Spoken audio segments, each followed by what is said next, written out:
Hi, kids. Welcome to Miss Nancy's Bible College for Kids. Today's lesson is in the Old Testament in the book of 2 Samuel, and the title of it is, Thou Art the Man.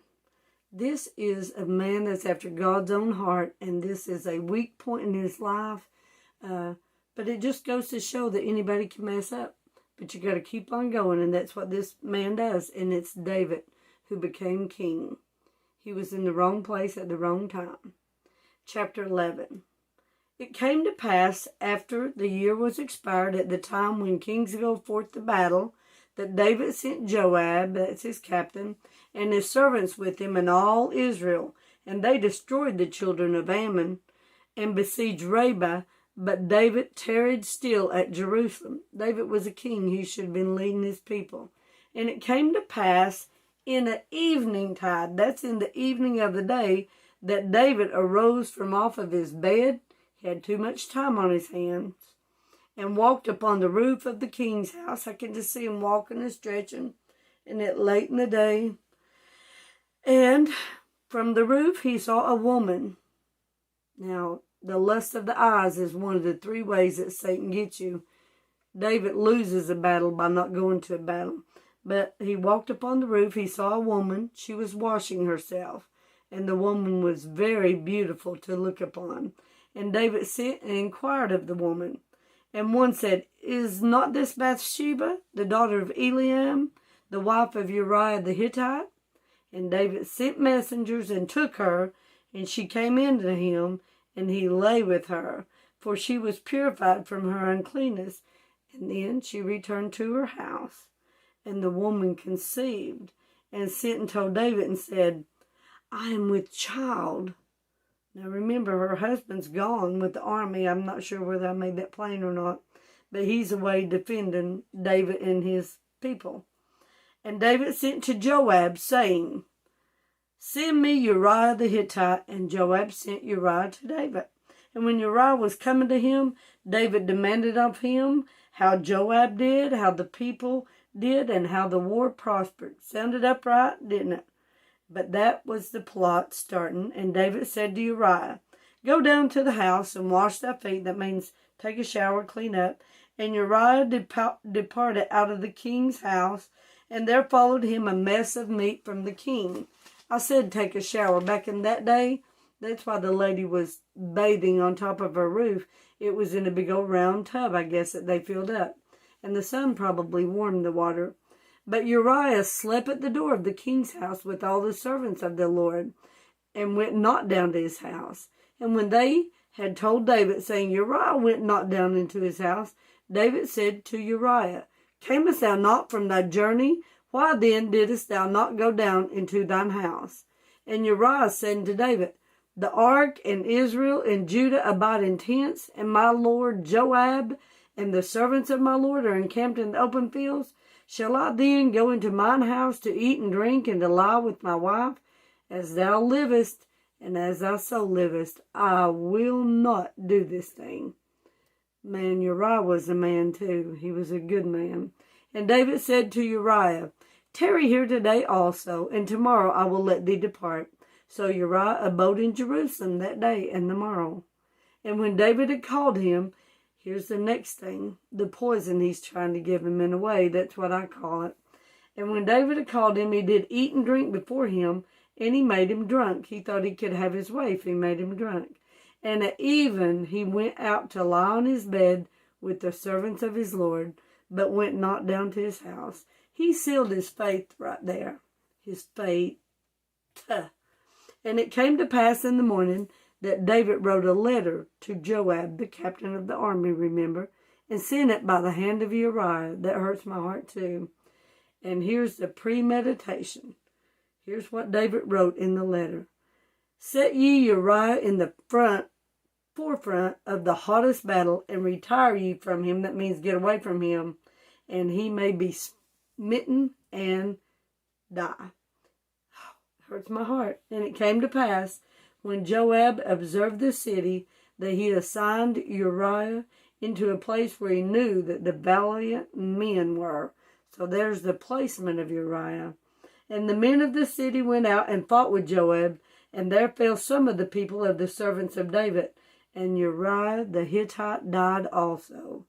Then Joab sent and told David all the things concerning the war, and charged the messenger, saying, when thou hast made an end of telling the matters of the war unto the king, and if it be so that the king's wrath arise, and he say unto thee, wherefore approached ye so nigh to the city where ye did fight? Knew ye not that they would shoot from the wall? Who smote Abimelech the son of Jerubbesheth? Did not a woman cast a piece of millstone upon him from the wall that he died in Thebez? Why went ye nigh the wall? Then say thou, thy servant Uriah, here was the priority the whole time, the Hittite is dead also. So the messenger went and came and showed David all that Joab had sent him for.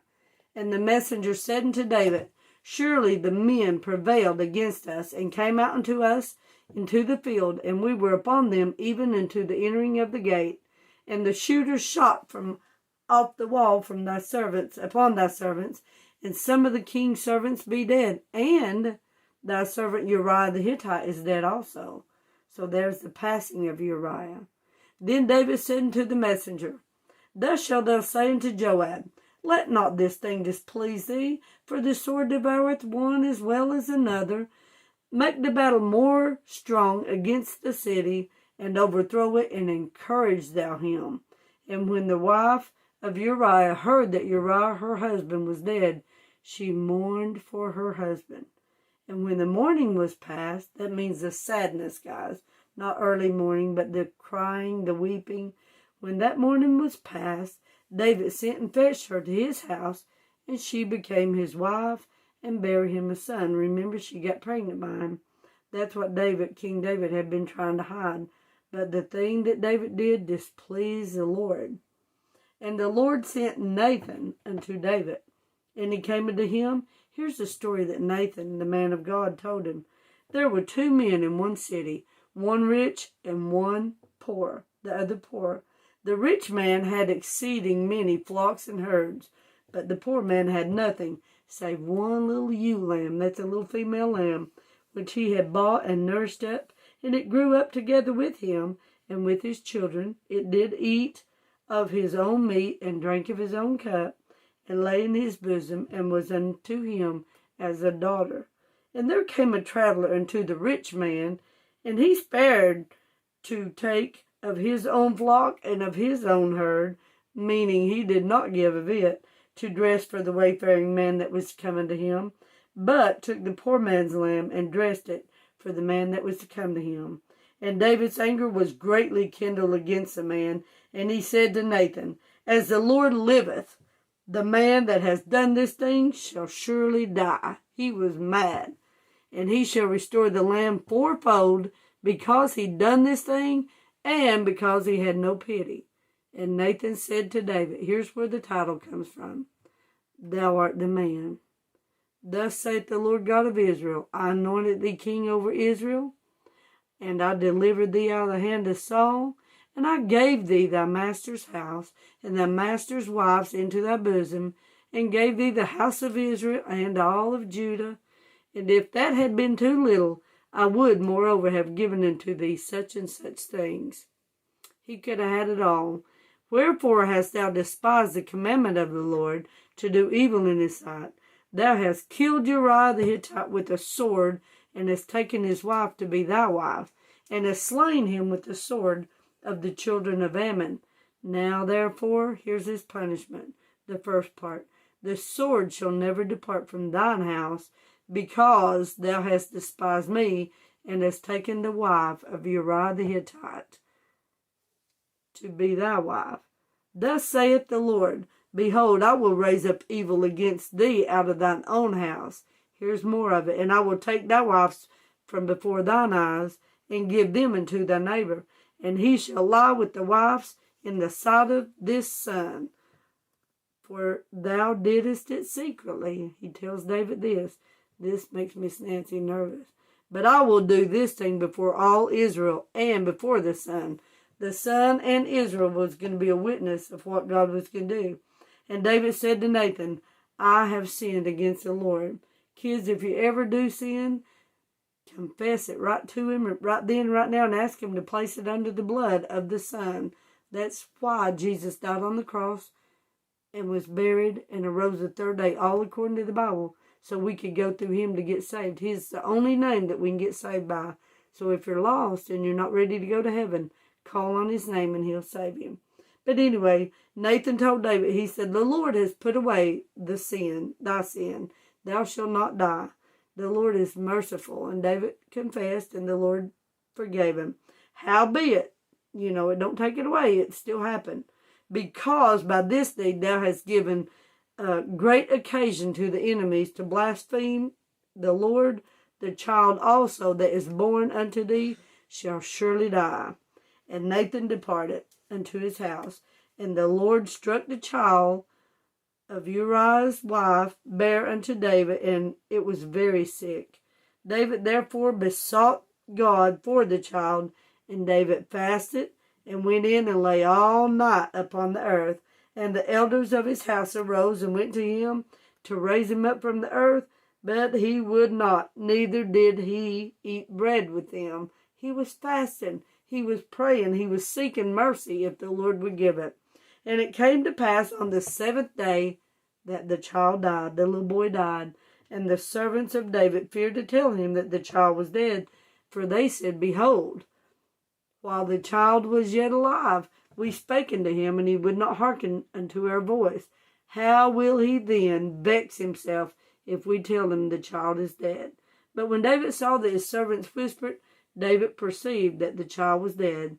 Therefore David said unto his servants, is the child dead? And they said, he is dead.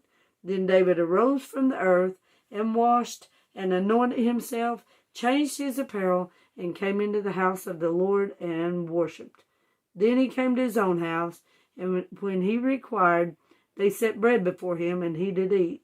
Then said his servants, they didn't understand all this, unto him, what thing is this that thou hast done? Thou didst fast and weep for the child while it was alive, but when the child was dead, thou didst rise and eat bread. And he said, while the child was yet alive, here's why he did it, I fasted and wept, for I said, who can tell whether God would be gracious to me that the child might live? And he's right. He could have gave him a miracle, but now he is dead. Wherefore should I fast? Can I bring him to me again? No, the answer was no. I shall go to him, but he shall not return to me. And then David and Bathsheba has another son, whose name was Solomon. But the Lord told the angel, said, call his name Jedediah. And God loved this young man, this boy, Solomon. He became a great feature in the Bible, the wisest man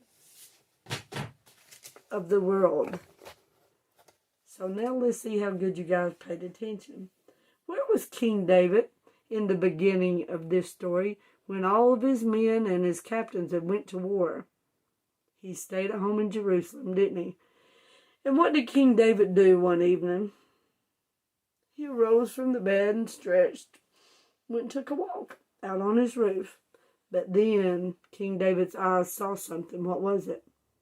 A woman. What was her name? Bathsheba. And what was she doing? She was bathing herself. So when King David asked, who is she? Well, they talked among themselves, and one said, isn't this Bathsheba?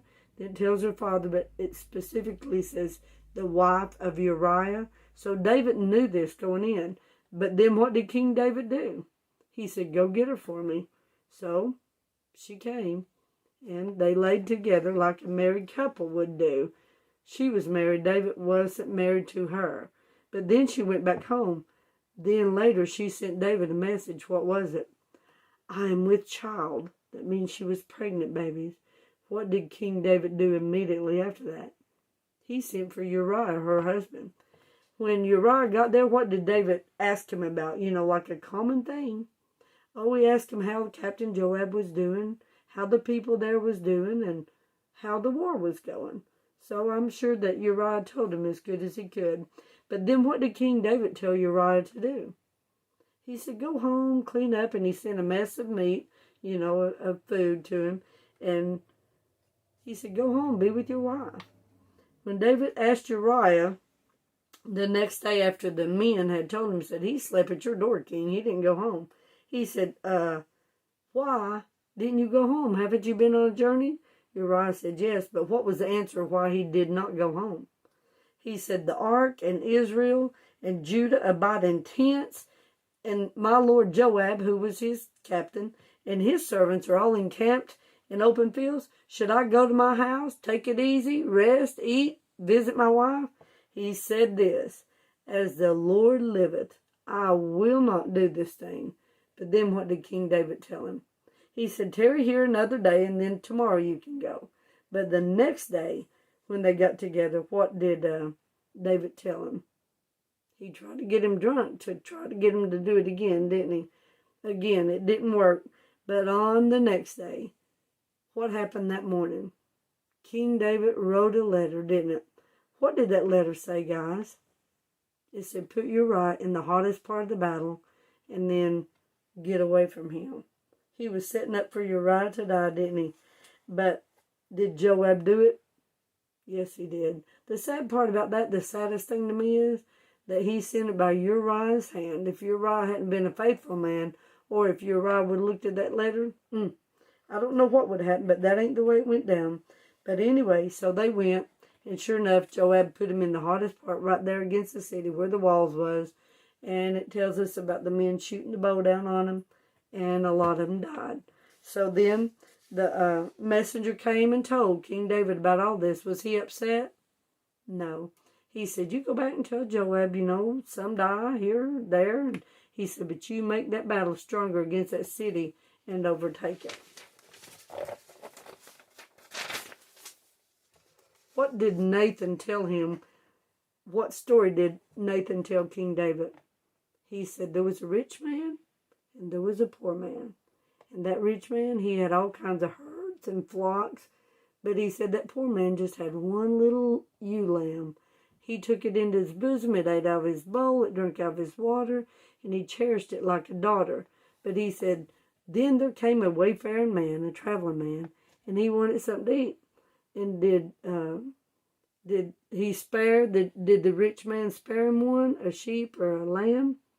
No, he did not. Where did the rich man take the lamb from? From Uriah, really was, or the picture of the poor man. And it was a top of Uriah, but it was from the poor man that he did it. How did this make David feel? He was angry. What did he say should happen to this man that did this horrible thing? He said he should be killed he should die, and he should restore fourfold what he had took. And then what did Nathan say to him? The title of this story, Thou art the man. But then he told David, he said, God would have done anything for you. He gave you all the wives that you have, the land, the homes, everything. He gave you everything, the people. And if you'd wanted more, all you'd have to do is say something. He would have gave you even more. But the biggest reason that this happened is because you made a big choice and you gave people a chance to blaspheme God. And kids, we can do that by acting bad, by saying bad words, by being a bad influence on people, especially if they know you're a Christian. Sometimes I tell people, are you a Christian? They'll say, yeah, and I'll say, don't tell nobody, because they're not acting very good. I hate to say that, but I've been that Christian. Guys, let them know you're a Christian. Live a life that's bright. We are to be light bearers. We are the light of the world. We need to shine among the people. But anyway, so after Bathsheba finds out about Uriah, how did she feel? She was mourning. That was her husband. She loved him.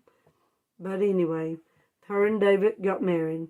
And then they had this little boy. It was a baby boy. And